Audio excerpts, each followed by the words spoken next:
नमस्कार साथियों, मेरा नाम है अशोक पांडे और मेरे चैनल जैविक अशोक का आपका स्वागत है। फ्रेंड्स, आज हम Indian economy module B chapter number 15 का पार्ट 2 करेंगे।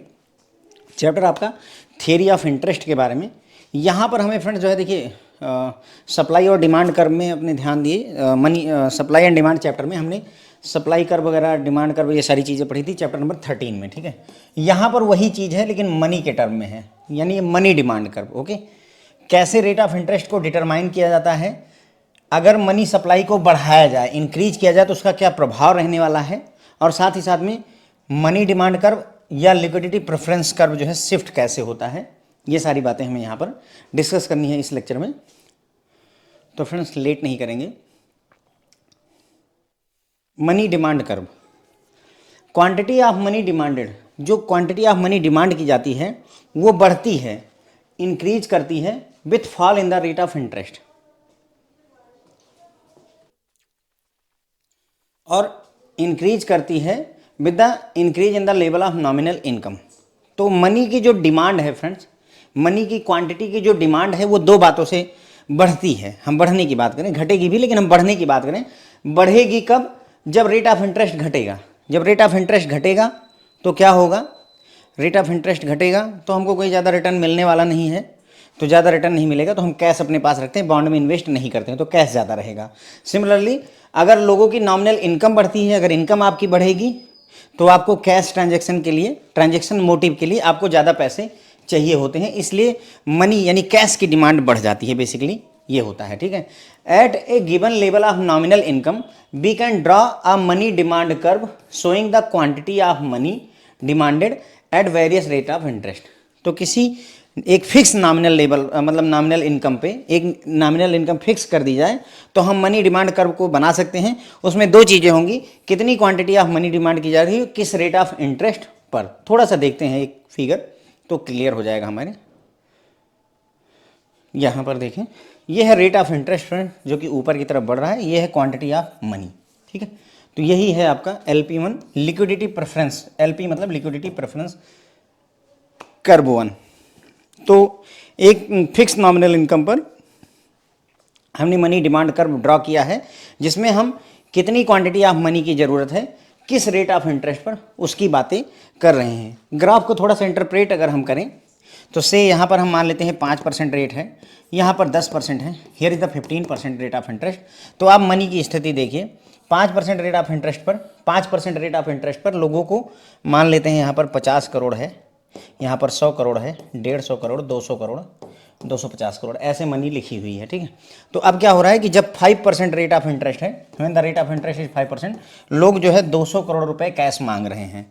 जब रेट ऑफ इंटरेस्ट 10% होता है तो लोग देखिए 10% रेट ऑफ इंटरेस्ट पर लोग जो है 150 करोड़ डिमांड कर रहे हैं। जब रेट ऑफ इंटरेस्ट 15% होता है तो लोग 100 जो है करोड़ जो है 100 CR कैश डिमांड कर रहे हैं। समझे बात को? तो जैसे जैसे रेट ऑफ इंटरेस्ट बढ़ रहा है वैसे वैसे कैश की डिमांड घट रही है, उल्टा रिलेशनशिप चल रहा है। ठीक है, क्यों? क्योंकि अगर हमको 15% रेट ऑफ इंटरेस्ट अगर रिटर्न मिल रहा है तो मैं बॉन्ड खरीद करके उसमें पैसा डाल दूंगा।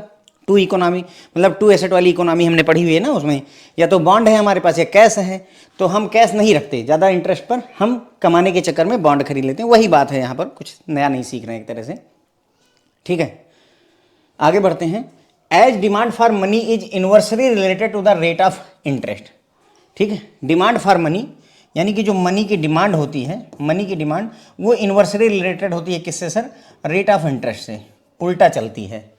यानी मनी की डिमांड बढ़ेगी अगर रेट घटेगा, अगर रेट बढ़ जाए, रेट ऑफ इंटरेस्ट बढ़ेगा तो मनी की डिमांड जो है घट जाएगी। अभी मैंने दिखाया ही था कि रेट ऑफ इंटरेस्ट 5% से 15% होता है तो लोग 200 करोड़ की जगह 100 करोड़ रुपए की डिमांड करते हैं, यानी डिमांड घटा देते हैं। तो इन्वर्सली रिलेशनशिप होती है। The money demand curve at given level of income will be downward sloping. जो हमारा मनी डिमांड कर्व है वो कैसा होता है फ्रेंड्स? बिल्कुल वही डिमांड कर्व जैसा ही होता है, डाउनवर्ड स्लोपिंग होता है। चीज़ें यहाँ से नीचे ढंग करके नीचे चली आएंगी लुढ़कते हुए। ठीक है, जैसा कि यहाँ पर LP1 आपको फिगर 15.1 में मैंने दिखाया ही था। तो ध्यान रखें, हमारे समझने की बात है कि जो मनी डिमांड कर्व है वो भी लॉ ऑफ डाउनवर्ड स्लोपिंग को फॉलो करता है। किसको फॉलो करता है? लॉ ऑफ डाउनवर्ड स्लोपिंग को फॉलो करता है। When the when the level of money income increases, अगर लोगों की इनकम इंक्रीज करती है तो curve demand for money shift upward to new position. तो डिमांड कर्व जो है, मनी डिमांड कर्व ऊपर की तरफ शिफ्ट कर जाएगा। देखिए अगर लोगों की इनकम बढ़ेगी, कमाई बढ़ेगी, पैसा बढ़ेगा तो क्या करेंगे आप, ज़्यादा पैसे की और नगदी की डिमांड करेंगी। इनकम बढ़ी है, क्यों? देखो मैं अगर 60,000 कमा रहा हूँ महीने का, तो मैं उतना खर्चा कैश करने, मतलब उतना खर्चा करने के लिए कैश नहीं रखता। लेकिन अगर मेरे पास 1,00,000 रुपये पर डे आने लगे तो मैं कैश में ट्रांजेक्शन करना ज़्यादा प्रेफर करता हूँ, पसंद करता हूँ, ट्रांजेक्शन मोटिव की वजह से, ऐसा बताया था। ठीक है,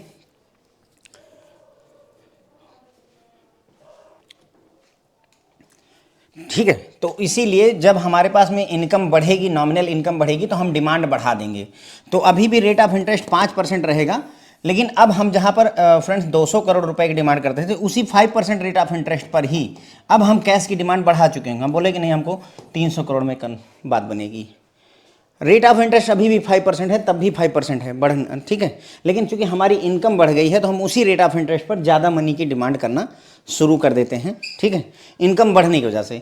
मैंने ये भी बताया, तो जिसकी वजह से LP2 लिक्विडिटी प्रेफरेंस कर्व 2 आ जाता है। ये भी ध्यान रखें कि ये घट भी सकता है, ऐसा नहीं कि सर बढ़ेगा ही, इट कैन गो डाउन। हम यहाँ पर LP0 लिख देते हैं, लिक्विडिटी प्रेफरेंस कर्व 0 घट गया। क्यों? क्योंकि हमारी इनकम घट गई है। मेरी नॉमिनल इनकम पूरे देश की घट गई, कोविड आ गया है, किसी के पास पैसे नहीं है। जब पैसे नहीं है तो रेट ऑफ इंटरेस्ट चाहे जो रख लीजिए, हमें पैसे उतने नहीं चाहिए। यहाँ पर हम 200 करोड़ रुपए की डिमांड करते थे, अब हम 150 करोड़ के ही कर रहे हैं 5% रेट ऑफ इंटरेस्ट। क्यों? क्योंकि ओवरऑल इनकम पूरी जनता की, पूरे देश की घट गई है, इसलिए उसी रेट ऑफ इंटरेस्ट पर हम मनी की डिमांड कम कर लेते हैं। ठीक, तो ये बात हो गई। तो हमने अभी तक क्या समझा कि भाई मनी डिमांड कर्व में, मनी डिमांड कर्व कुछ नहीं होता है, क्वांटिटी ऑफ मनी। देखो, relationship between quantity of money and rate of interest is called money demand curve. ध्यान देंगे, मनी डिमांड कर्व में किन दो चीज़ों की बात की जाती है? मनी की कितनी क्वांटिटी लगेगी और कितना रेट ऑफ इंटरेस्ट रहेगा। ठीक है, क्वांटिटी ऑफ मनी और रेट ऑफ इंटरेस्ट में इनवर्स रिलेशनशिप होती है, उल्टी रिलेशनशिप होती है। क्वांटिटी बढ़ेगी तो रेट ऑफ इंटरेस्ट घटेगा, अगर जो है क्वांटिटी घटेगी तो रेट ऑफ इंटरेस्ट बढ़ेगा। ठीक है, उसके बाद में लिक्विडिटी प्रेफरेंस कर्व भी इसे कहते हैं, LP कहते हैं, लिक्विडिटी प्रेफरेंस, LP इसीलिए लिखा गया, लिक्विडिटी प्रेफरेंस भी बोलते हैं। ये कर्व जो है लॉ ऑफ डाउनवर्ड स्लोपिंग को फॉलो करता है। जैसे डिमांड कर्व फॉलो करता था, ठीक उसी तरीके से ये भी जो है लॉ ऑफ डाउनवर्ड स्लोपिंग को फॉलो करता है। तो काम की बात यही इतनी है। ठीक है, तो हमने देखा कि मनी की क्वांटिटी की डिमांड जो है 2 वजहों से बढ़ सकती है। पहला, अगर रेट ऑफ इंटरेस्ट कम हो जाए, रेट ऑफ इंटरेस्ट कम होगा तभी मनी की डिमांड ज़्यादा रहेगी, या फिर लोगों की जो है लेवल ऑफ इनकम में इंक्रीज हो जाए, लोगों की नॉमिनल इनकम ही बढ़ जाए, जो कमाई है वो बढ़ जाए, तो भी उस केस में फ्रेंड्स मनी की डिमांड बढ़ जाती है। किसी नॉमिनल एक फिक्स नॉमिनल इनकम पर हम एक है मनी डिमांड कर्व जो है ड्रॉ कर सकते हैं, जिसमें 2 चीज़ें दिखाई देंगी, क्वांटिटी ऑफ मनी कितनी ज़रूरत है और रेट ऑफ इंटरेस्ट क्या रहने वाला है। ठीक है, मनी की जो डिमांड होती है वो इन्वर्सली रिलेटेड होती है रेट ऑफ इंटरेस्ट से, यानी कि उल्टा रिलेशनशिप होता है डिमांड और रेट ऑफ इंटरेस्ट में। तो मनी डिमांड कर्व जो है किसी गिवन लेवल डिमांड मतलब इनकम लेवल पर डाउनवर्ड स्लोपिंग को फॉलो करता है, लॉ ऑफ डाउनवर्ड स्लोपिंग को ये फॉलो करता है, क्योंकि इन्वर्स रिलेशनशिप होती है। ठीक है, और जब लोगों की मनी यानी कि इनकम इंक्रीज होती है तो डिमांड कर्व शिफ्ट कर जाता है। ठीक है, तो देखिए 2 चीज़ें थी, जब रेट ऑफ इंटरेस्ट जो है गिरा तो उसकी वजह से डिमांड बढ़ी, तो उसके लिए हमने डिमांड कर्व को देखा। और जब इनकम के पॉइंट ऑफ व्यू से देखें तो जब आपकी इनकम बढ़ती है तो जो डिमांड कर्व है सर वो शिफ्ट कर जाता है अपवर्ड की तरफ, शिफ्ट अपवर्ड की तरफ, और अगर इनकम घट जाए तो डाउनवर्ड की तरफ शिफ्ट कर जाता है। ठीक है, बस इतनी ही बातें करनी थी हमें यहाँ पर। आगे बढ़ते हैं, determination of rate of interest equilibrium की बात करेंगे कहाँ पर? मनी मार्केट में। तो देखो, इक्विलिब्रियम का मतलब यही होता है कि डिमांड इक्वल टू सप्लाई के हो जाए। चूंकि हम यहाँ मनी की बात कर रहे हैं तो भाई मनी की डिमांड इक्वल टू मनी की सप्लाई के हो जाए तो इक्विलिब्रियम आ जाएगा। ठीक है, वही बात जो हमने चैप्टर नंबर 13 में पढ़ी थी वही यहाँ भी हमें पढ़नी है। बढ़ते हैं आगे। According to J.M. Keynes, the rate of interest is determined by the demand for money and supply for money. Demand for money और सप्लाई फॉर मनी से ही रेट ऑफ इंटरेस्ट को डिसाइड किया जाता है। कितनी डिमांड है, कितनी सप्लाई है, उसी से रेट ऑफ इंटरेस्ट डिसाइड होता है। हम इतना मगजमारी कर क्यों रहे हैं? हम ये समझना चाहते हैं कि रेट ऑफ इंटरेस्ट कैसे डिसाइड होता है। ठीक है, कैसे डिटरमाइन होगा कि रेट ऑफ इंटरेस्ट क्या रहने वाला है।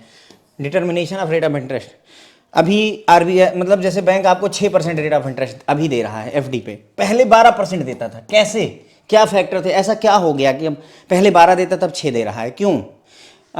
US वगैरह में 2% मिलता है, what is the reason behind it? यही रीजन है कि मनी की डिमांड और मनी की सप्लाई ही डिसाइड करती है कि रेट ऑफ इंटरेस्ट क्या रहने वाला है। तो डिमांड फॉर मनी को फ्रेंड्स जो है लिक्विडिटी प्रेफरेंस भी कहा जाता है। लिक्विडिटी प्रेफरेंस कैसे, क्यों ऐसा शब्द आया है मैं बताता हूँ। डिमांड फॉर मनी का मतलब आप पैसे की डिमांड करते हैं, इसका मतलब आपकी प्रेफरेंस लिक्विडिटी है। आप क्या प्रेफर करते हैं? सर मैं कैश प्रेफर करता हूँ, लिक्विडिटी प्रेफर करता हूँ, ऐसी चीज़ जिसको आसानी से कैश में कन्वर्ट कर सकूँ उसे प्रेफर करता हूँ। तो डिमांड का मतलब लिक्विडिटी, आपकी प्रेफरेंस क्या है, मुझे लिक्विडिटी अच्छी लगती है, ठीक है। ऐसी चीज़ नहीं, घर है, घर लिक्विड नहीं है, जब चाहूँगा तब नहीं बेच पाऊँगा, पैसे नहीं मिलेंगे। लेकिन सोना है और जो है छोटा मोटा मोबाइल है, पैसे कैश तो होते ही होते हैं, ठीक है। अब डिमांड फॉर मनी की हम बात करेंगे। डिमांड फॉर मनी की बात करनी है। देखिए रेट ऑफ इंटरेस्ट डिसाइड हो रहा है डिमांड फॉर मनी से और सप्लाई फॉर मनी से। तो डिमांड फॉर मनी पर डिस्कस करेंगे, फिर सप्लाई फॉर मनी पर भी डिस्कस करेंगे, दोनों पर डिस्कस करना है। तो डिमांड फॉर मनी जो है, factors which determine the demand for money are, कौन कौन से फैक्टर हैं जो डिमांड फॉर मनी को डिसाइड करते हैं? पहला, हायर नॉमिनल इनकम, ज़्यादा नॉमिनल इनकम होगी तो हम ज़्यादा मनी की डिमांड करते हैं। दूसरा, रेट ऑफ इंटरेस्ट भी जो है डिमांड फॉर मनी डिसाइड करता है। Demand for money rate of interest से भी डिसाइड होता है। इफ़ हायर, अगर रेट ऑफ इंटरेस्ट ज़्यादा है तो हम ज़्यादा बॉन्ड होल्ड करते हैं, समझाया है पहले भी, ठीक है। अगर रेट ऑफ इंटरेस्ट ज़्यादा है तो हम बॉन्ड होल्ड करते हैं क्योंकि हमको रिटर्न ज़्यादा मिलने की उम्मीद रहती है। अगर बॉन्ड ज़्यादा होल्ड करेंगे तो हम कैश की डिमांड उतनी नहीं करते हैं, लेस डिमांड करते हैं मनी की। और अगर रेट ऑफ इंटरेस्ट कम है तो हम कैश होल्ड करना ज़्यादा पसंद करते हैं, यानी कि मनी की डिमांड ऑटोमेटिकली ज़्यादा रहेगी। तो किन केसेस में मनी की डिमांड ज़्यादा रहने वाली है?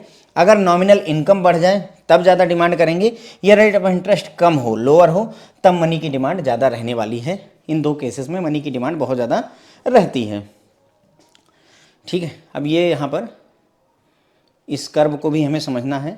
मनी डिमांड कर्व आपके सामने है, ठीक है। यहाँ क्वांटिटी ऑफ मनी करोड़ों रुपए में लिखी हुई है। ये आपका मनी डिमांड कर्व है, this one is the money demand curve. ये क्या है सर? MS मतलब मनी सप्लाई है, ये लिक्विडिटी प्रेफरेंस है। MS मतलब मनी सप्लाई है, तो ये मनी सप्लाई कर्व है आपका। मनी सप्लाई कर्व एकदम स्ट्रेट लाइन है, जबकि मनी के डिमांड का कर्व जो है सर ऐसा है। ध्यान दीजिए, अगर हम एप्पल वाला एग्जांपल लें तो वहाँ सप्लाई वाला कर्व कुछ ऐसा था, टेढ़ा टेढ़ा सा था, मतलब वहाँ सप्लाई क्या है डिसाइड हो रही थी, वहाँ से सप्लाई क्या था बदल रही थी। यहाँ सप्लाई बदलती नहीं है। क्यों नहीं बदलती है? क्योंकि ये फिक्स कर दी जाती है गवर्नमेंट ऑफ इंडिया द्वारा और रिजर्व बैंक ऑफ इंडिया द्वारा कि भाई 200 करोड़ रुपए की मनी ही इकोनॉमी में रहने वाली है। 200 करोड़ ही है जो हम टोटल इकोनॉमी में रखेंगे, तो इसलिए ये फिक्स है। क्या? सप्लाई फिक्स है, इसीलिए स्ट्रेट लाइन है। अब जहाँ पर जो है मनी की सप्लाई और मनी की डिमांड एक दूसरे को इंटरसेक्ट करेंगे, उसी पॉइंट पर ही रेट ऑफ इंटरेस्ट इक्विलिब्रियम को इस्टेब्लिश करेगा। तो 10% रेट ऑफ इंटरेस्ट पर हमें इक्विलिब्रियम यहाँ पर मिल रहा है। इसी बात को समझते हैं हम अभी, ठीक है। सप्लाई ऑफ मनी की बात करें, डिमांड फॉर मनी में मैंने आपको बता ही दिया कि भाई डिमांड जो है दो वजहों से, एक तो अगर नॉमिनल इनकम बढ़ जाती है तब मनी की डिमांड बढ़ेगी। दूसरा जो है अगर रेट ऑफ इंटरेस्ट घट जाए तो भी मनी की डिमांड बढ़ती है। ये बात मैं समझा चुका। अब हम बात सप्लाई की कर रहे हैं कि मनी की सप्लाई में क्या स्थिति है। Supply of money at any given time is fixed by monetary authority of country. तो किसी भी समय पर कितनी मनी की सप्लाई रहने वाली है वो कौन फिक्स करता है? मॉनेटरी अथॉरिटी फिक्स करती है। रिजर्व बैंक ऑफ इंडिया और गवर्नमेंट मिल करके ये डिसाइड करते हैं कि कितनी मनी मार्केट में रहने वाली है। It can be seen that money demanded is equal to money supplied at 10% rate of interest. मैंने आपको दिखाया ही था कि मनी की सप्लाई और मनी की डिमांड जो है जब रेट ऑफ इंटरेस्ट 10% है तो एक दूसरे के बराबर हुई। अभी हमने फिगर में देखा था, ठीक है। तो इक्विलिब्रियम किस रेट ऑफ इंटरेस्ट पर आ रहा है? 10% पर। There will be disequilibrium if rate of interest is either higher और लोअर देन 10%। अगर रेट ऑफ इंटरेस्ट 10% से ज़्यादा या कम होगा तो इक्विलिब्रियम ब्रीच हो जाएगा, खराब हो जाएगा, ऊपर नीचे हो जाएगा। हम दोनों केसेस देखेंगे। एक बार हम क्या करेंगे, रेट ऑफ इंटरेस्ट को बढ़ाएंगे, केस 1 जिसमें हम रेट ऑफ इंटरेस्ट को बढ़ाएंगे। तो इक्विलिब्रियम कितने पर है सर? 10% पर। मान लो कि रेट ऑफ इंटरेस्ट जो है 12% हो जाता है, हायर हो जाता है, तो उसका असर क्या होगा मनी डिमांड कर्व पर, वो पूरा समझना है हमें। तो अगर रेट ऑफ इंटरेस्ट 12% हो गया तो देखो सप्लाई तो 200 करोड़ की है, डिमांड कितने की होगी? 160 करोड़ की। एक्सेस कितना हुआ? 40 करोड़। मैं समझाता हूँ ये क्या बात मैं कह रहा हूँ। देखिए यहाँ पर फिगर में आए, रेट ऑफ इंटरेस्ट हमने कितना ले लिया सर? हमने 12% ले लिया। कितना ले लिया सर हमने 12% का रेट ऑफ इंटरेस्ट ले लिया, तो 12% रेट ऑफ इंटरेस्ट पर यहाँ पर कहीं मनी की सप्लाई आएगी, तो ये मैं मान लेता हूँ 160 करोड़ की मनी की डिमांड होगी। तो हमारी डिमांड कितनी है 160 करोड़ की, और सरकार ने सप्लाई कितना कर रखा है वो तो फिक्स है, 200 करोड़ ही सप्लाई करके रखा हुआ है। कितना फिक्स कर रखा है 200 करोड़ ही फिक्स कर रखा है, ठीक। तो हमारा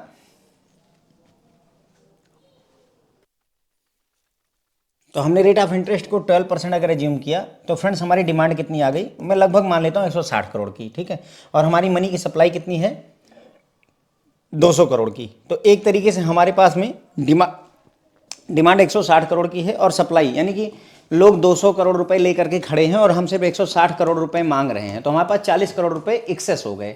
कितना हो गया सर 40 करोड़ रुपए एक्सेस हो गए। वही बात यहाँ पर समझनी है।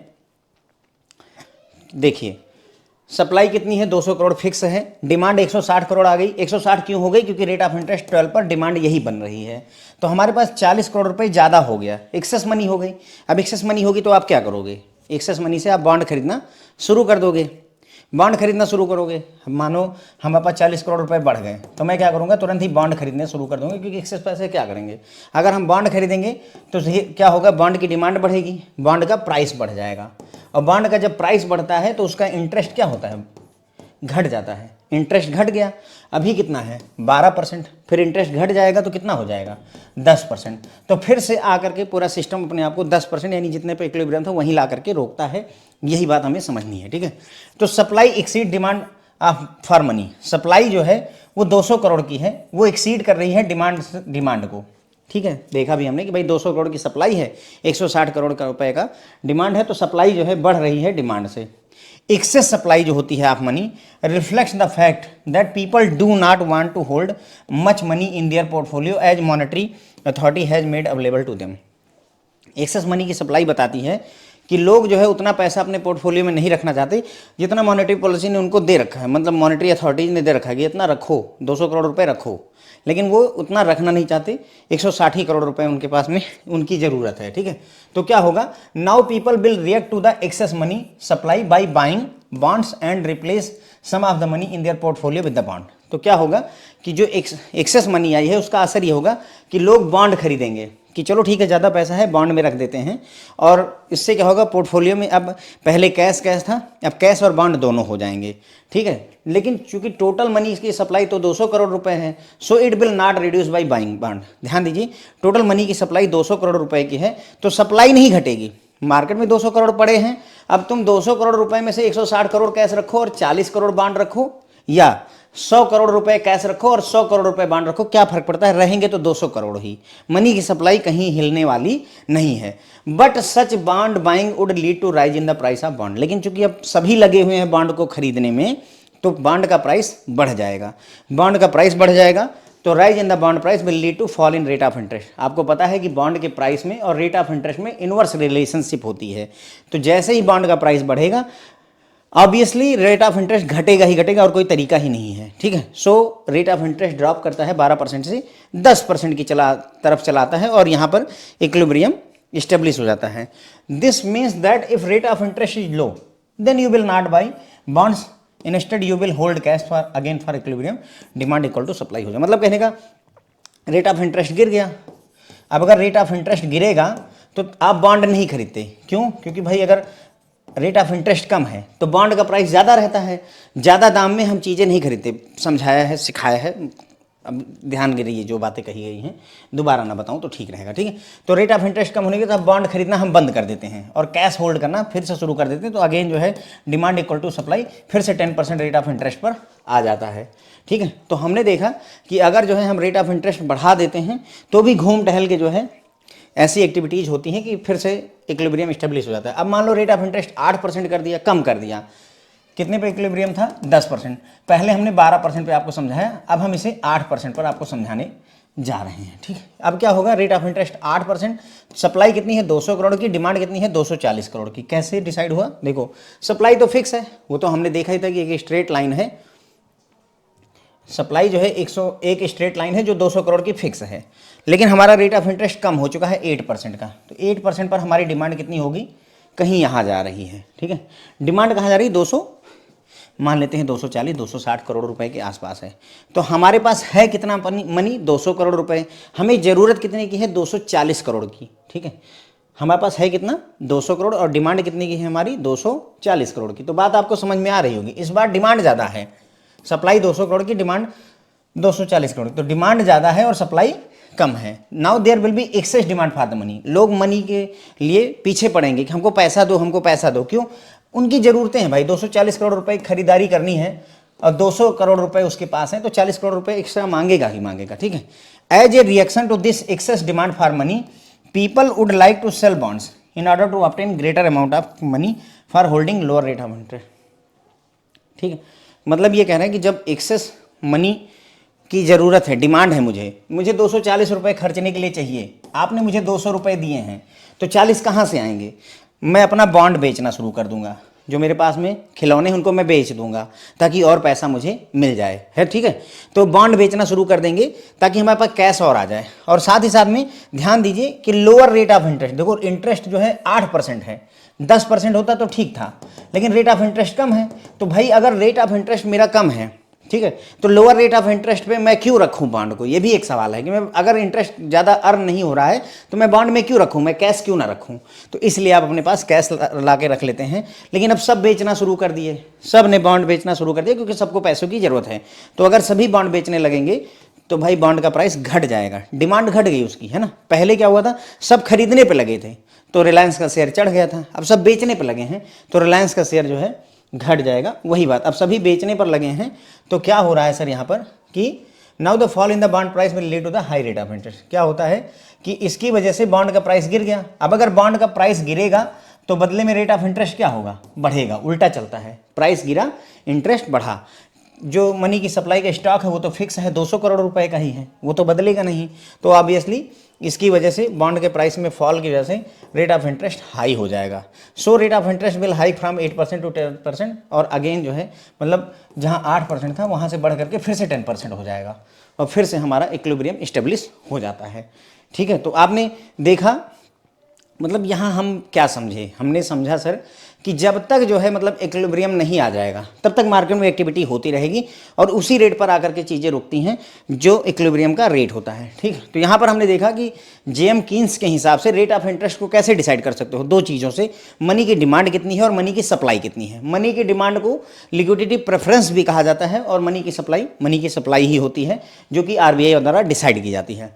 अब मनी की डिमांड जो है दो फैक्टर से डिसाइड होती है। पहला, अगर नॉमिनल इनकम ज़्यादा है तो लोग मनी की यानी कैश की ज़्यादा डिमांड करते हैं, या रेट ऑफ इंटरेस्ट अगर कम है तब भी लोग मनी की ज़्यादा डिमांड करते हैं। अगर रेट ऑफ इंटरेस्ट ज़्यादा होगा तब, जब रेट ऑफ इंटरेस्ट ज़्यादा होगा तो आप बॉन्ड में इन्वेस्ट करना पसंद करेंगे, रिटर्न कमाने के लिए कैश कम डिमांड करेंगे, ठीक है।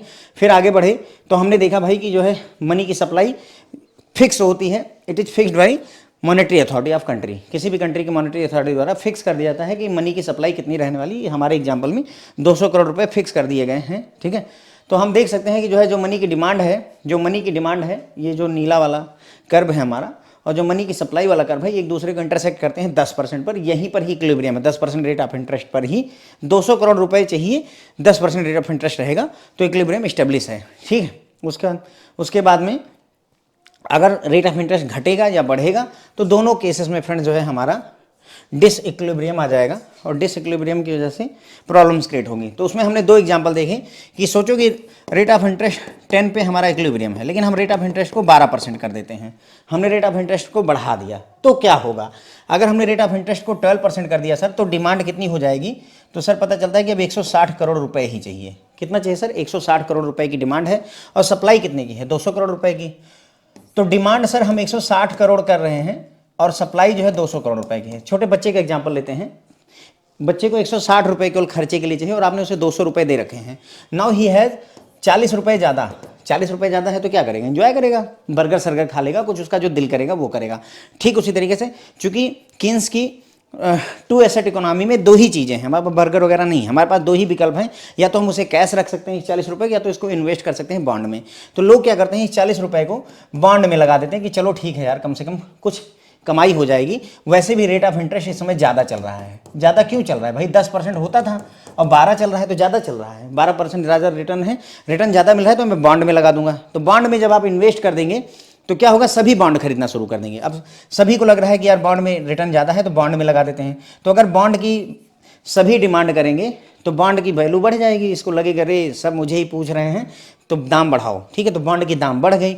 जब बॉन्ड का दाम बढ़ता है यानी प्राइस बढ़ता है तो रेट ऑफ इंटरेस्ट क्या होता है सर, रेट ऑफ इंटरेस्ट घट जाता है। रेट ऑफ इंटरेस्ट घटेगा यानी जो 12% का रेट ऑफ इंटरेस्ट था वो घट करके सर 10% पर फिर से लौट आता है और पूरा सिस्टम जो है अपने आप को स्टेबल कर लेता है, फिर से इक्विलिब्रियम स्टेब्लिश हो जाता है। यानी ये प्रक्रिया बॉन्ड खरीदने काम तब तक चलेगी जब तक रेट ऑफ इंटरेस्ट 10% पर नहीं आए, तब तक खरीदते रहेंगे लोग। और एक बार 10% पर आए फिर शांति, क्यों, क्योंकि अब मनी की सप्लाई और मनी की डिमांड फिर से बराबर हो गई। अब 200 करोड़ 200 करोड़ जो 40 करोड़ रुपए फदिलाए थे आपके पास एक्स्ट्रा थे सर, वो खत्म हो गए, खपा दिया आपने बॉन्ड में। अब 200 मांगे 200 दिए, बात खत्म हो गई, इक्विलिब्रियम स्टेब्लिश हो गया।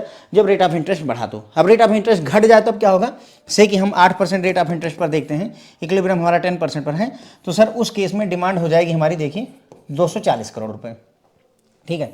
नाउ एक बच्चे को 240 रुपए चाहिए पिकनिक के लिए और आप उसको जो है सप्लाई कर रहे हैं 200 रुपए, 200 रुपए, क्या करेगा सर, चोरी कर सकता है, घर के सामान बेच सकता है, बच्चों का एग्जांपल दे रहा हूँ, ठीक है। लेकिन हमारे पास ये विकल्प नहीं, हम चोरी भी नहीं कर सकते, घर का सामान भी नहीं बेच सकते, तो हमारे पास विकल्प क्या है, जो बॉन्ड रखा है उसको बेच देते हैं। तो वो क्या कर सकते हैं, हम बॉन्ड बेच देंगे। तो हमारे पास 40 रुपये की जो कमी है, वी हैव कमी, क्यों, क्योंकि डिमांड मेरी 240 रुपये की है और 200 रुपये ही है। इस 40 रुपये की कमी को पूरा करने के लिए I will sell the bond, और मैं ही नहीं बेचूंगा, सब बेचेंगे, सब बॉन्ड बेचेंगे। क्यों बेचेंगे, क्योंकि भाई देखो रेट ऑफ इंटरेस्ट 8% है, कम है। कम क्यों है सर, क्योंकि 10 होना चाहिए, 10 होना चाहिए, 8% है, कम है। जब रेट ऑफ इंटरेस्ट कम रहता है तो बॉन्ड का दाम सबसे ज़्यादा रहता है, ज़्यादा दाम में हम खरीदते नहीं, तो हम बॉन्ड नहीं खरीदेंगे, बॉन्ड बेचेंगे। तो हमने बॉन्ड बेचना शुरू कर दिया, सब ने बॉन्ड बेचना शुरू कर दिया, रिलायंस के शेयर की वैल्यू घट गई क्योंकि सब बेच रहे हैं, तो वैल्यू खत्म हो गई उसकी, ठीक है। तो बॉन्ड का दाम गिर गया। तो अगर प्राइस नीचे जाएगा तो रेट ऑफ इंटरेस्ट का क्या होगा सर, रेट ऑफ इंटरेस्ट ऊपर जाएगा, बॉन्ड का प्राइस गिरेगा तो रेट ऑफ इंटरेस्ट बढ़ेगा। तो रेट ऑफ इंटरेस्ट फिर से अपने आप को ला करके 10% पर स्टेब्लिश कर देता है, ठीक है। और इस तरीके से फिर से इक्विलिब्रियम स्टेब्लिश हो जाता है फ्रेंड्स, ओके। तो आई बिलीव कि मतलब मैंने आपको बढ़िया से समझाया हुआ है, आई बिलीव ऐसा है, ठीक है। Effect of an increase in the money supply. अब सोचो कि मनी सप्लाई बढ़ जाए, अभी तक हमने कहा था मनी सप्लाई 200 करोड़ है, फिक्स है, लेकिन बोलते हैं कि नहीं 200 करोड़ ना होकर के 400 करोड़ मनी दे दूं, अब क्या होगा उस कर्व में, अब क्या होगा, ठीक है। तो इन फिगर 15.3 में हम देखेंगे कि जो इन सप्लाई थी सरकार ने, मॉनेटरी पॉलिसी यानी मॉनेटरी अथॉरिटी ने 200 करोड़ की जगह सप्लाई 400 करोड़ की कर दी। रेट ऑफ इंटरेस्ट इस पे इक्विलिब्रियम 200 करोड़ में 10% पे था, तो 400 करोड़ पे कितने पे होगा, 8% पे आ जाएगा कि 12% पे जाएगा, यही हमारा विषय है। 12% जाएगा कि 8% हम समझेंगे। LP is the money demand curve for satisfying various motives. Now money supply curve n equal to 200 देखते हैं यहाँ पर।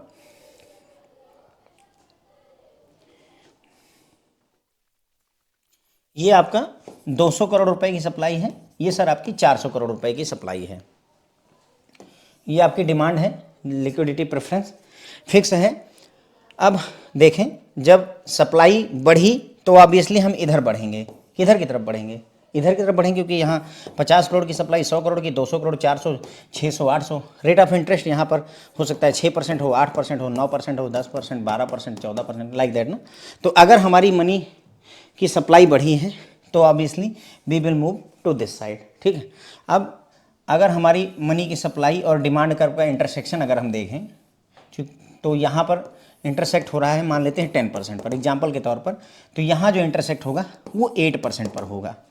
8% ग्राफ ही बता रहा है आपको, ग्राफ आपको बता रहा है कि अगर मनी, सिंपल भाषा में बता रहा हूँ कि अगर मनी की सप्लाई 200 करोड़ से बढ़ा करके सरकार 400 करोड़ कर दे तो रेट ऑफ इंटरेस्ट घट जाएगा, रेट ऑफ इंटरेस्ट घट जाएगा, आप देख लीजिए। अच्छा मनी की सप्लाई कम कर दें, सोचो हम 100 करोड़ रुपए कर दें, तो सर बिल्कुल कर लीजिए। यहाँ पर 100 करोड़ मनी की सप्लाई हमने घटा दी, अब घटा दी तो देखो रेट ऑफ इंटरेस्ट कहाँ चढ़ गया, यहाँ 8% था, यहाँ 10% था, यहाँ हो सकता है 15% पे चला गया।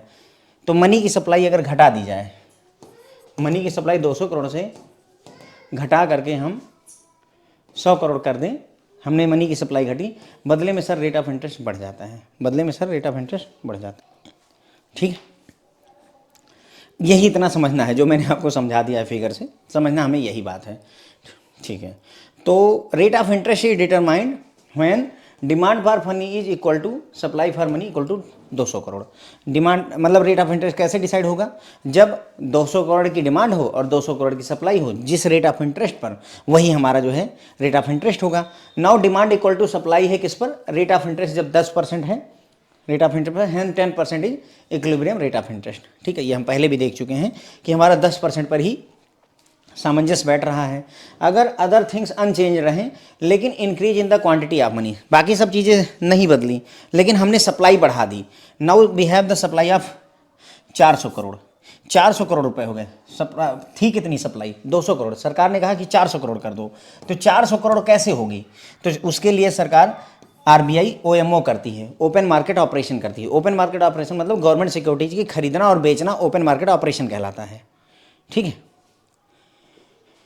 तो ओएमओ किया जिसकी वजह से 400 करोड़ रुपए आ गए, bill lower the rate of interest, इसकी वजह से रेट ऑफ इंटरेस्ट कम हो जाएगा। क्यों, कारण बता रहे हैं। कारण यहाँ पर, वहाँ तो मैंने फिगर से आपको दिखाया था, यहाँ पर रीजन समझिए। कम हो जाएगा रेट ऑफ इंटरेस्ट, क्यों, because more money equal to you buy more bonds. देखो पहले 200 करोड़ तुम्हारे पास थे, अब 400 करोड़ हैं। ज़्यादा मनी का क्या करोगे, और बॉन्ड खरीदोगे। बॉन्ड खरीदोगे तो बॉन्ड का भौकाल बढ़ेगा, बॉन्ड की डिमांड बढ़ेगी, उसका दाम बढ़ जाएगा। अगर बॉन्ड का प्राइस बढ़ेगा तो बदले में रेट ऑफ इंटरेस्ट घट जाएगा। तो जो रेट ऑफ इंटरेस्ट पहले 10% था उससे घट करके 8% पर आ जाएगा। वही हुआ भी। ठीक है, so we can say if supply of money increases then rate of interest decreases. Supply अगर इंक्रीज करेगी तो रेट ऑफ इंटरेस्ट डिक्रीज करेगा।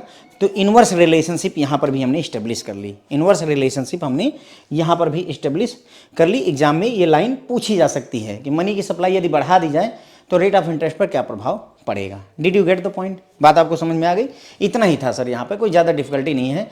तो अगर मनी सप्लाई, मैं सरल बोलूँ एक लाइन में कि अगर मनी की सप्लाई बढ़ाई जाए तो रेट ऑफ इंटरेस्ट पर क्या प्रभाव पड़ेगा। तो सर अगर रेट ऑफ इंटरेस्ट मनी की सप्लाई आप बढ़ाओगे, 200 करोड़ का 400 करोड़ करोगे तो रेट ऑफ इंटरेस्ट घट जाएगा। बस इतना ही है, यही इतनी बात यहाँ पर पूरी।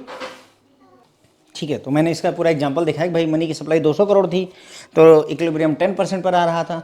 जब हमने उसको 200 करोड़ की जगह पे आरबीआई ने 400 करोड़ कर दिया, 600 करोड़ कर दिया ओपन मार्केट ऑपरेशन के थ्रू, तो रेट ऑफ इंटरेस्ट क्या हो जाएगा, घट जाएगा। क्यों घट जाएगा, क्योंकि now you have more money. ज़्यादा मनी होगी तो आप ज़्यादा बॉन्ड खरीदते हैं। ठीक है, ज़्यादा बॉन्ड खरीदेंगे, बॉन्ड की वैल्यू बढ़ेगी, प्राइस बढ़ेगा, बॉन्ड का प्राइस बढ़ेगा, रेट ऑफ इंटरेस्ट नीचे जाता है। इसलिए मनी अगर बढ़ाई जाती है, सप्लाई मनी की बढ़ाई जाएगी तो रेट ऑफ इंटरेस्ट घटेगा ऑटोमेटिकली। नियम ये होता है। ठीक है, shift in the money demand और लिक्विडिटी प्रेफरेंस कर्व। तो मनी के डिमांड और या लिक्विडिटी प्रेफरेंस कर्व में शिफ्ट जो होता है उसको भी हम यहाँ पर समझना है, सीखना है, समझेंगे। तो मनी डिमांड कर्व या लिक्विडिटी प्रेफरेंस कर्व में शिफ्ट की बात करनी है। The position of money demand curve depend upon 2 factors. जो position of money demand curve, देखिए ये मनी डिमांड कर्व है, ये ऐसा बना हुआ है। अब ये ऊपर की तरफ शिफ्ट करेगा या नीचे की तरफ शिफ्ट करेगा, ये 2 बातों से डिसाइड होता है। यही बता रहे हैं आपको। कौन कौन सी, कि लेवल ऑफ नॉमिनल इनकम क्या है लोगों की, और दूसरा expectation about change in the bond price in the future या रेट ऑफ इंटरेस्ट में क्या चेंज होने वाला है। 2 चीज़ें, नॉमिनल इनकम क्या रहने वाली है लोगों की, और लोगों का क्या उम्मीद है कि रेट ऑफ इंटरेस्ट भविष्य में या बॉन्ड का प्राइस क्या रहने वाला है। क्योंकि बॉन्ड का प्राइस बढ़ेगा तो रेट ऑफ इंटरेस्ट घटेगा, दोनों रिलेटेड हैं। तो इसीलिए कह रहा है कि भविष्य में बॉन्ड का प्राइस क्या रहने वाला है या भविष्य में रेट ऑफ इंटरेस्ट क्या रहने वाला है। ठीक है, तो with rise in nominal income money demanded for transaction and precautionary motive increases causing upward shift in the money demand curve. तो जैसे लोगों की अगर जो है डिमांड, वो मनी मतलब इनकम बढ़ती है, यदि लोगों की कमाई बढ़ेगी तो वो ज़्यादा पैसे मांगेंगे, किस लिए, ट्रांजैक्शन मोटिव के लिए और प्रिकॉशनरी मोटिव के लिए। वो आपसे ज़्यादा पैसे की डिमांड करेंगे। अगर मेरी इनकम ज़्यादा होगी तो मैं उसे कैश के लिए खर्च करना पसंद करूँगा। यही बात बताई थी कीन्स की लिक्विडिटी प्रेफरेंस थ्योरी में, यही बात बताई गई है। ठीक है, तो अगर इनकम बढ़ेगी sir, if my income rises, तो मेरी जो है मनी की डिमांड राइज करेगी, बढ़ेगी ऑब्वियसली। ठीक है, तो मुझे ज़्यादा कैश चाहिए होगा। ठीक है, पहला। दूसरा, रेट ऑफ इंटरेस्ट की बात करते हैं। Shift in the money demand curve, Keynes ने इसे लिक्विडिटी प्रेफरेंस कर्व कहा है। तो मनी डिमांड कर्व में shift can be caused by change in the expectation of people regarding change in the bond price or movement in the rate of interest in the future। तो money demand curve में shift हो सकती है किसके आधार पर कि लोगों की क्या एक्सपेक्टेशन रहने वाली कि भविष्य में बॉन्ड का प्राइस बढ़ेगा कि घटेगा, रेट ऑफ इंटरेस्ट घटेगा या बढ़ेगा, ठीक है, इसकी वजह से। अब if some changes in the event lead to people on balance to expect a high rate of interest in future then they had previously supposed. अगर किसी वजह से लोगों को ये लगता है कि अभी मुझे 8% का रेट ऑफ इंटरेस्ट मिल रहा है रिटर्न बॉन्ड पे, भविष्य में 20% का मिलेगा, भविष्य में, है ना। If event people balance expect a higher rate of interest in the future they had previously suppose, जैसा पहले सोचा तो उससे ज़्यादा मिलने की उम्मीद होती है, then the money demand for speculative motive will increase which will bring an upward shift in the money demand curve and this will rise the rate of interest. तो ये कहना चाहते हैं कि अगर हमें लगता है कि अभी 8% का रेट ऑफ इंटरेस्ट मिल रहा है, मुझे 20% का मिलने वाला है भविष्य में, तो मैं क्या करूंगा, अभी मैं बॉन्ड में इन्वेस्ट नहीं करूंगा, अभी मैं कैश होल्ड करके रखूंगा, I will keep it a cash. Cash क्यों? ताकि भविष्य में जब ये हो सकता है 3 महीने 4 महीने में 20% पर जाए तो मैं तुरंत इन्वेस्ट करके फायदा कमा लूंगा। तो इसीलिए हम स्पेकुलेटिव मोटिव के लिए कैश की ज़्यादा डिमांड करेंगे, ठीक है, कैश की ज़्यादा डिमांड करेंगे, बोलेंगे कैश रखो, कैश अपने पास रखो, बहुत अच्छा सौदा आने वाला है, वो बोले जीरोधा का शेयर आने वाला है, या फिर फॉर एग्जांपल IRCTC का शेयर आने वाला है, पैसे रखो अपने पास, आएंगे तो 1 लॉट बुक कराएंगे, 12 रुपये का अपन भाई खरीदेंगे, 75 रुपये का अपन भाई बेचेंगे, खूब सारा पैसे कमाएंगे। स्पेकुलेटिव मोटिव हो गया, तो कैश रखो अपने पास। तो ठीक है, तो मुझे उम्मीद है भविष्य में मुझे उम्मीद है कि ज़्यादा कमा पाऊंगा, इसलिए मैं कैश रखना शुरू कर दूंगा, ठीक है। तो यहाँ पर भी हम कैश की ज़्यादा डिमांड कर देते हैं, we will expect more cash, ठीक है, तो ज़्यादा कैश की उम्मीद करते हैं। तो मनी डिमांड कर्व जो है जब ड्रॉ किया जाता है तो उसमें इनकम लेवल को फिक्स मान करके ही ड्रॉ किया जाता है। तो वही देखो यहाँ पर आपको वही बात इन्होंने बताई हुई है सर। देखिए ये हमारी मान लीजिए सप्लाई है 200 करोड़ की, ठीक है, यहाँ पर रेट ऑफ इंटरेस्ट पहले कितना था, मान लेते हैं 8% था, भविष्य में कितना होता है, मान लेते हैं 10% हो जाता है, ठीक है। तो लोगों की नॉमिनल इनकम अगर बढ़ेगी, लोगों की इनकम बढ़ी तो 8% रेट ऑफ इंटरेस्ट पर ही वो ज़्यादा पैसे डिमांड करना शुरू कर देते हैं। देखिए सप्लाई उन्हें 300 करोड़ की चाहिए, उसी रेट ऑफ इंटरेस्ट पर उनको ज़्यादा सप्लाई चाहिए। और अगर जो है अगर मान लो उनकी इनकम घट जाए, तो सर ये कर्व इधर शिफ्ट हो जाएगा। क्यों? क्योंकि अब वो जो है उसी रेट ऑफ इंटरेस्ट पर कम मनी डिमांड करेंगे, उसी रेट ऑफ इंटरेस्ट पर कम मनी डिमांड करेंगे। क्यों? क्योंकि रेट ऑफ इंटरेस्ट घट गया है तो हमारी ज़रूरत भी घटा देते हैं हम एक तरीके से, ठीक है। बस इतना ही है फ्रेंड्स जो है, और आगे इसमें हैं 1-2 बातें लिखी, पर मेरे ख्याल से उनको बहुत ज़्यादा डिस्कस करने का कोई मतलब नहीं है। मैंने आपको ओवरऑल फंडा समझा दिया है कि हाँ भाई हम क्या बातें कर रहे हैं और हम क्या कहना चाहते हैं, ठीक है। तो बस ये हो गया सर जो है कीन्स लिक्विडिटी प्रेफरेंस थ्योरी पढ़ी थी, उसके आगे का भी पढ़ लिया। अगले लेक्चर में कुछ और चीज़ें डिटेल में डिस्कस करेंगे। Thank you so much friend.